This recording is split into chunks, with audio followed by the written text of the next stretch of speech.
if you have only just got on board the bullshit bus that is Have a Word in the last maybe 3 months, you won't know that for the first 3 months at the start of the year when we were just getting this going, Freddie's one of our both like good mates in comedy. Like we genuinely in comedy, really love him. When people say in comedy after that, it always feels like a backhanded compliment. Doesn't it? He's one of my best friends at work. I mean, he was at my wedding, but he wasn't top table. Do you know what I mean?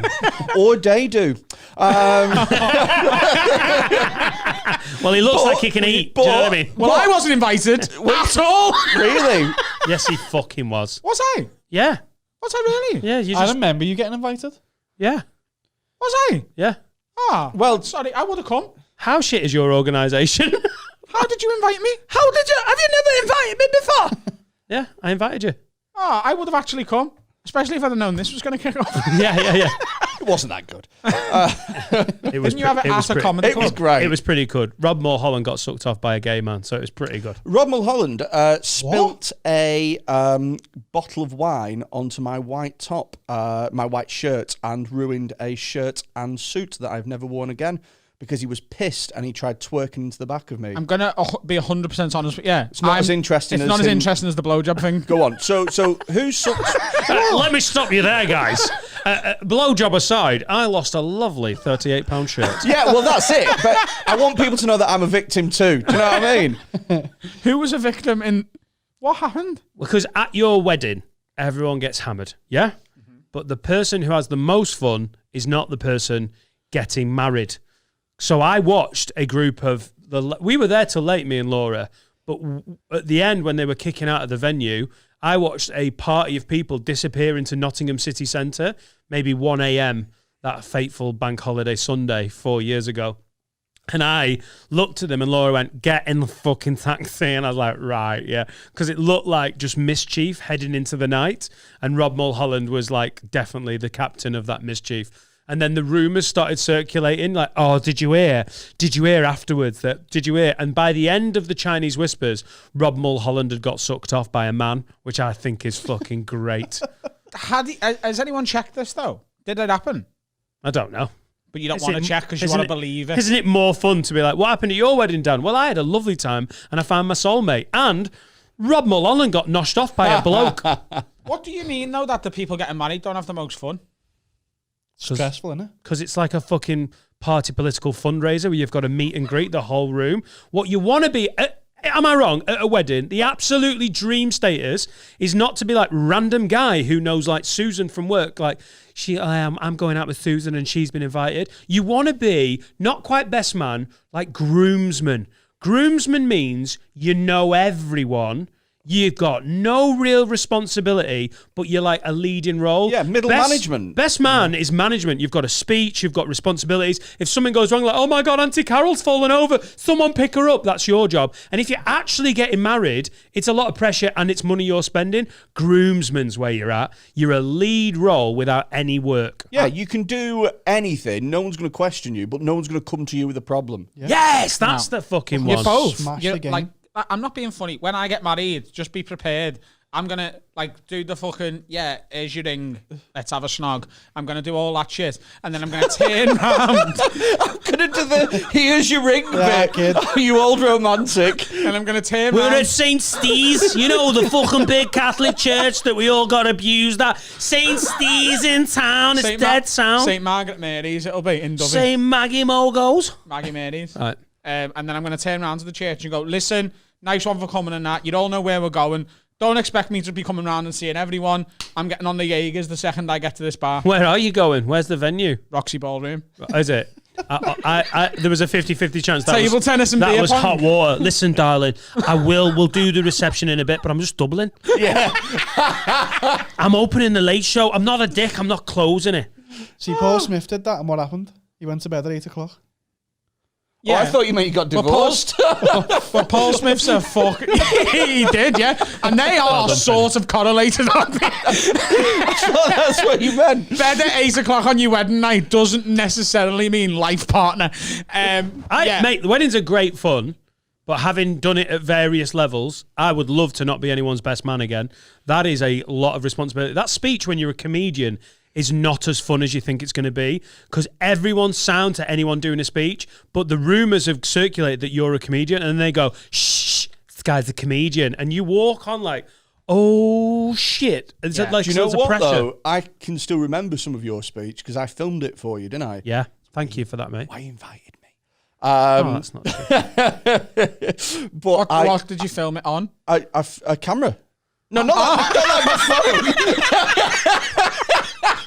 Fucking Samsung D500, just like, go ahead, lad. How old do you think I am? What did you record it on? Dan got married Well, 82 years ago. I remember. Stay still! Stay still! I remember wanting to watch it, like, because it's like, I wonder how you'll approach this. And it was like the most sincere, heartfelt thing that I ever have seen you do. I remember you saying to your wife, you saying, home is where you are. And I was like, oh my God. Oh, I felt it. There wasn't a dry eye in the house. That was an awkward moment of my wedding speech. I wrote one of the best lines I've ever written accidentally. I was talking about my best mate Bondi, and I was like, he's always been there for me. He was there the morning my mum died. And then I paused and went, which sounds like more of an accusation than it was meant to. And I was like, oh, fuck, I'll never be able to use that as a line. And then because I moved out when I was 16, and I mean, until recently, I think I've moved every year. I'm like, that's a lot of moving. So I sort of lent on that, and then used that line of like, after moving out of home at 16 and moving, I've had like 24 addresses. Home is wherever you are. And I went, yeah, I saw all the women in the room go, I was like, fucking nailed it, mate. That's the end of an Edinburgh show. Get a fucking teary moment. I want to slag you off, but I sort of shit. So when Paul Smith got married, there was two best men. It was me and Paul Blair, and we both were doing a best man speech. So I knew that Paul Blair had written a jokey one. So I just improv'd a really nice one. So I was like, I had tough times in my life when I couldn't live it with my dad for a little bit. And Paul and Helen gave me somewhere, and I did all of that shit. And then sat down and then watched the owner of the comedy club get up and be like, hey, he shit himself in Faliraki. let someone else be the knobhead. Yeah. Have you done a best man speech for anyone? No, man. I don't think anybody would let me be a best man. I don't have any best man credentials, like, at all. Well, you kind of do. Like 10 years of being a comedian will give. It's a bit of a credential. Yeah, but does anyone want that, though? Does anyone want, like, a comic as a best man just for the speech thing? I always thought a best man speech was like meant to be like a sincere thing. No, it's to ruin the groom's day, innit? That's the idea. It's like 90-10. And it's not. You don't pick anyone because of the speech they'll do. You just pick your best mate, and then you'll see what you get. Like, Carl's going to be your best man. You're not picking someone like, the thing is, Carl, your sound and everything. But fucking, I really like Alan Cochrane's spoken word. It's not about the speech. I'm going to get Samuel L. Jackson because of his work in Coach Carter. Do you know what I mean? I think I'm going to get Andrew Schultz. I do know him. Schultz. See, but you've just said that. But then you said to him, one of his best man credentials is that he's a comic. So you're fucking contradicting yourself, aren't you? You're saying he would be picked because he's a comic, and then you're saying, no, you don't pick someone just because they're a comic. So, bye, Felicia. Oh, my God. I can't... Have you turned into Carl, Mr. Right and Wrong? I can't... Christ. Why am I Mr. Right and Wrong? Was that meant to be funny? Because that was really good. I can't think of anybody that I'd be a best man for, and that includes my brother. I don't think he'd pick me. So has he got friends? Yeah. So how old's your brother? Is he younger or older? 6 years younger than me, so he's 26. Right. Is he in the? Is this a risk of happening this marriage at any point? No, absolutely not. He's not in like a serious relationship or anything like that. How long have you been with your missus? Sure, 6 years in November. You've got to be like starting to think about it. Yeah, it's now well, that to be honest, is the cuntiest thing he's done on this podcast so far. Freddie will take tit comments all day before he has to field this one. You absolute shithouse, Rowe.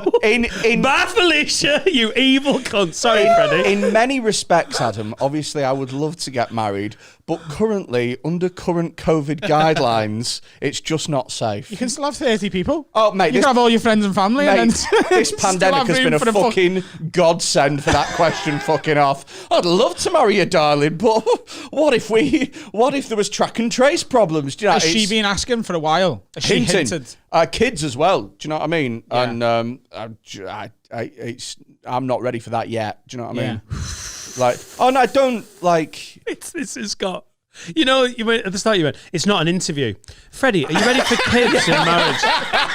Where do you see yourself in 5 years? So you're not ready for kids, but you're like non-COVID wise. Right. So if COVID wasn't a thing, I'd try and think of another excuse to not get married. But like, if you're asking me whether or not she's probably the best I can do, then yeah. So that's as good a reason as any. Mama like that. Mama like that. That was the least romantic thing Valentine's Day I've card. ever heard in my life. What do you mean? Asking, is the best I can do? That's what most relationships are. 90% of relationships aren't, I've found my true love. 90% of relationships are fine. Do you know what I mean? Basically, that'll do, pig. Yeah, that'll do. Exactly. That'll do, pig. Right, and you all know what the fuck I'm talking about. You're right. Oh, you're right. 90% of relationship, it's not true love. It's I'm fine settling for this because I can't be asked to keep looking. Do you know what I mean? It's like, I'll tell you exactly what it's like. You know when you're looking I for a love Freddy's analogies. This is you know, Some of them are belters. Right. Others you're like, whoa, I think we lost the I've ball. got it perfectly. Go on. You know when you're looking for a parking space and it's Brilliant. and it's a one-way system, and you think I can either park here or I can drive all the way around. That's not the perfect parking space, Mate. but it's as close to the venue as you're probably going to get. Big enough for your car. So that's it. So you put it in and you go, I don't mind walking. Do you know what I mean? Can we just give him the respect? In my head, this is total sense. Freddie, you absolutely nailed it. It wasn't just funny.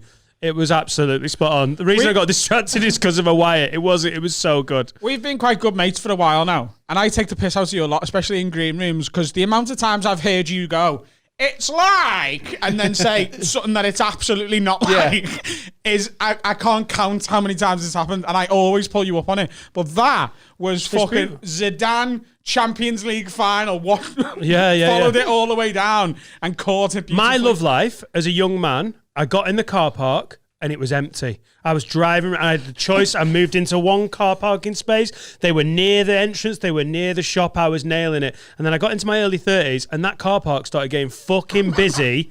And then all of a sudden, out of nowhere, in the best spot possible, this really attractive, like almost like a parking space, too good for me. And within 4 seconds of seeing it, I'd married it. I'd literally banged the car in. See, my that love is life, beautifully done. My love life has been essentially, I just drive around for ages and then end up putting it in a disabled one. I was thinking of the same punchline. You beat me Can't to be asked it. anymore. It's 4 o'clock in the morning. There's nothing else available. Bend over, love. I've got a badge.